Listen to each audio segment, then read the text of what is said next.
In the big sunny plains of Africa, you can hear stories whispered on the wind. They talk about old legends. One name you might hear, spoken softly around campfires, is Ntwadumela. This isn't just a name. It means something that used to hunt when the sun went down, a very famous and scary hunter. The name itself, in the Setswana language, means something like, he who greets with fire. The main part of Ntwadumela's story is scary and makes you feel uneasy. This wasn't a normal lion that just hunted regular animals. Ntwadumela ate people. People said it was super smart, almost like it wasn't real, which made it an extra scary enemy. You could really feel the fear it caused. It changed how people lived every day. Many who heard the stories, or maybe even saw it pass by in a scary way, wondered what it was really like. As we learn more about this famous lion, we want to understand the animal itself, and also the big effect it had on what people thought and imagined. Ntwadumela's scary time happened in the middle of southern Africa.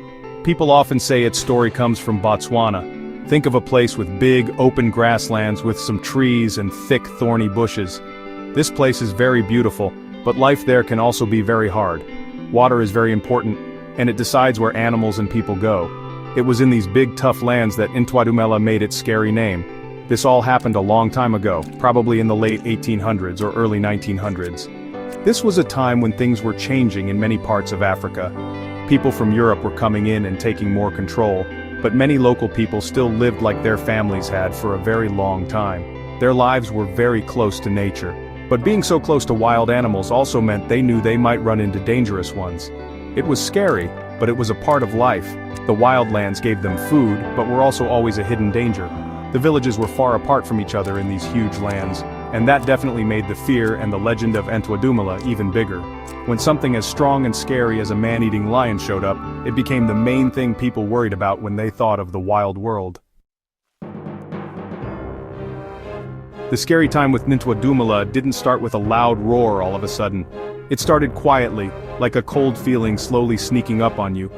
At first, there were just scary quiet talks and people disappearing without anyone knowing why. A traveler who never got where they were going. A person watching cows who disappeared in the bushes. Big, weird paw prints found near an empty hut. People in the villages started to feel more and more worried. People started to look over their shoulders more often. Then the first real attack happened. It broke the nervous quiet and plunged the community into pure horror. The details of what happened are told in different ways, but they all had the same terrible ending. The shock was huge. Lions were a known danger, of course, but this was different. As time went on, the attacks people blamed on Ntwadumela happened more often, and the lion got braver. After the first shock, people felt scared all the time, a deep kind of dread. The lion seemed to get more daring with every person it caught, coming closer to where people lived.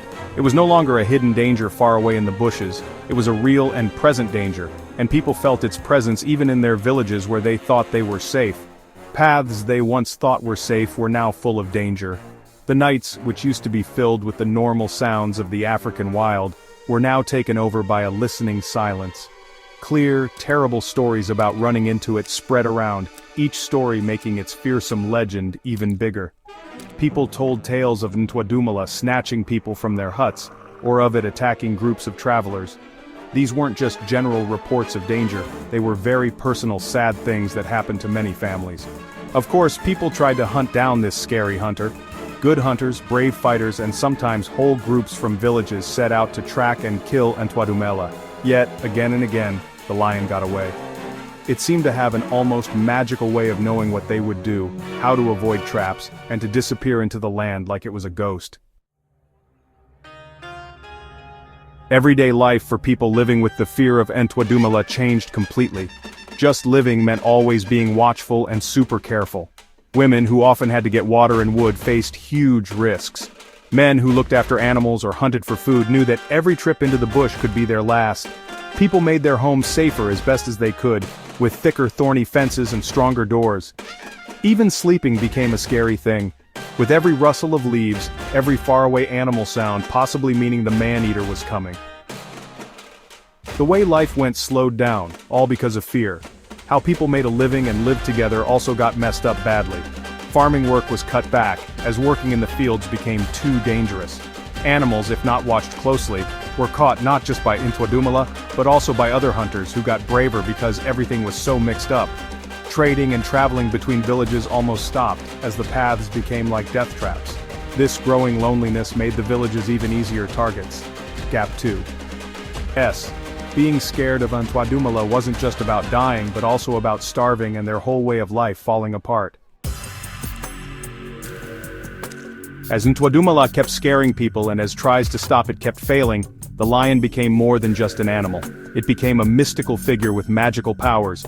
Some said it was a bad spirit or a wizard, sent to punish the people. Others believed it was a devil in disguise. These stories painted Ntwadumela as an immortal foe. What finally happened to Ntwadumela is still a mystery, hidden in old stories and time. Some stories say a great hunter who was very skilled and maybe had magic help, finally managed to track and kill the animal, ending its scary time. Others say that Ntwadumela, old and maybe hurt, just disappeared back into the huge wild lands it came from, its end as much a mystery as its life. Not knowing for sure just makes it more mysterious. Because there's no clear ending, the legend can keep going, not stop by knowing for sure it died. Even today, long after it was physically gone, the legend of Ntwadumela is remembered. It's passed down from parents to children in the places it once scared. Older people tell the stories to kids with big, listening eyes, making sure the name and what the great man-eater did are not forgotten. Its story might be in local folk tales, maybe in songs or old dances, a special story for the culture that reminds them of a very hard and scary time. The name Ntwadumela still makes people respect nature's power and feel a little bit of that old fear. Stories like these are very important to people. They are more than just scary stories. The tale of Ntwadumela teaches us about the real history of problems between people and wild animals, a fight that still happens in many parts of the world today.